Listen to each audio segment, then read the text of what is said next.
Hey y'all, welcome to the Unscripted video for this Sunday. I wanted to try something a little different. I'm going to try some different rooms and spaces that I want to use for the unscripted portion because it's meant to be more laid back, but I always feel super comfortable in my office, so this is where we are. And if there's a specific background that you guys prefer, go ahead and put it in the comments and let me know. But in this last Wednesday's video, I talked about a book by Emmet Fox called Power Through Constructive Thinking. And so I thought it would be important today. I wanted to do a video where I just sort of explored that book and why it's important to me. And in the description box below, there is an Amazon link where you can purchase the book, or you could actually purchase it on Audible or do the 15-day free trial of Audible. And by purchasing it through this link, you'll also be supporting my channel. So definitely consider doing that. So I wanted to talk about Emmet Fox. So this is one of the first books that I read when I got into recovery that my one of my spiritual mentors had suggested that I try reading. Emmet Fox was an Irish New Thought minister. He was Christian. And really the whole idea behind New Thought is this idea of metaphysics and how it's in having right thinking that we can create the life we want, and how it's our thoughts that manifest and create our reality. You know, so it definitely comes down to making sure we work on our perceptions of things. And when we have a negative perception, being able to bring it back into alignment so that we can create the lives that we want. So I was hesitant to talk about this book because it is very Christian. It basically breaks down a lot of different Bible verses and prayers and the Psalms, and basically gives you a new way of looking at it. But the reason why I wanted to share this with you all is because it was such an important book to me in my spirituality. And when I was new and in recovery, it was very important to me. Emmet Fox has become very popular within the recovery movement, specifically with people who are involved in 12 steps, because Emmet Fox's secretary was the mother of one of the people that worked very closely with the founders of Alcoholics Anonymous. So people who are in 12-step programs have a very strong familiarity with Emmet Fox, and he was very influential to the 12 steps early on, and people are very familiar with his readings. So when my sponsor suggested that I read this book, he told me just to read 2 pages a day, because the whole idea was to really marinate on what the book was telling me. And so this is my copy, and my first year of recovery I read, you can see like I starred and underlined, and I just read the book like just nonstop. And what I really liked about the book is, especially if you come from a more traditional Christian background and you struggle with that, books like this, for me, gave me a new way of looking at Christian principles and Christianity, and really gave me a different interpretation of what the Bible is really talking about.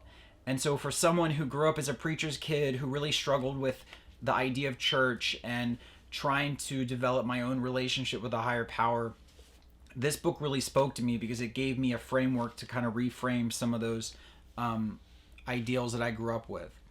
And also, you know, you can read books like this and then not feel like you have to convert. Like, I'm not trying to convert anybody. My whole idea is take whatever you like and leave the rest, but also be willing to take from wherever you can that gives you comfort. So one of the first chapters in the book is called The Wonder Child.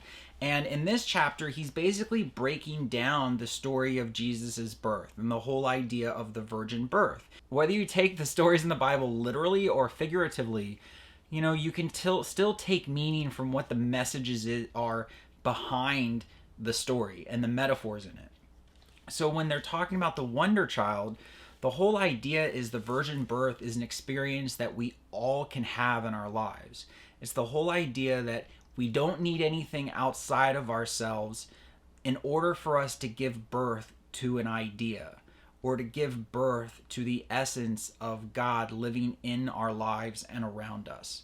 And so it actually helped me move away from this very specific Christian view of God and spirituality and a higher power, but felt very empowering for me to consider that I can give birth to my higher power and I don't need anything outside of me to tell me what it is or what it's about. And keep in mind, this is just my interpretation of the stories. It also goes through the Lord's Prayer, which, we all know, Our Father who art in heaven, hallowed be thy name. And we recite these prayers growing up, but we never really understood, or I never really understood, the significance behind these prayers. And so what he does is he goes through and he breaks down each of the lines of the prayer. And one of the things that I remember says, Our Father who art in heaven, hallowed be thy name. Thy kingdom come, thy will be done on earth as it is in heaven. And for example, he breaks down that last part of the kingdom of heaven is our thinking. It's our thoughts. It's everything that is up here. So this whole idea that we are going to manifest in our everyday world all those things that we are thinking about in our head or in our consciousness. And so for me, when I would say that prayer at night now, I'm thinking about it in a much more conscious, real way that really works for me. So that's another thing that I really got out of this book. So one of the other chapters that's really popular, that has really meant something to me, that's in this book, is called The Golden Key. And so what people will say now in their lives is they'll say, I'm going to golden key that situation. And there's one simple line in here that really describes what it is. He says, stop thinking about the difficulty, whatever it is, and think about God instead. He says here, in order to golden key a troublesome person or a difficult situation, think, now I'm going to golden key John or Mary or that threatened danger, then proceed to drive all thought of John or Mary or the danger right out of your mind, replacing it by the thought of God. So this is where I told you all early on in my recovery, I really needed to read as many books that I could that would just get me thinking from a positive standpoint about what I was thinking, and working on shifting my mindset away from my negativity and focusing on the positive that was in my life and around my life. So that was the whole idea of the golden key is, when you're having these negative thoughts, start thinking about all the wonderful things that you do know about a higher power or about God, who or whatever that is for you. And the whole reason I share this with you is because I just want to encourage you to read, to explore, your definition of a higher power, and to explore your take on the world around you, because you deserve to feel empowered in that way. And no one person is going to have all the answers. I read a lot of different books. And you know what? There's a lot of times when I'll buy a book and I feel like I have to speed read through it. Just read 2 pages a day, whatever the book is. It doesn't have to be homework. It can be, while you're drinking your coffee in the morning, just read those 2 pages.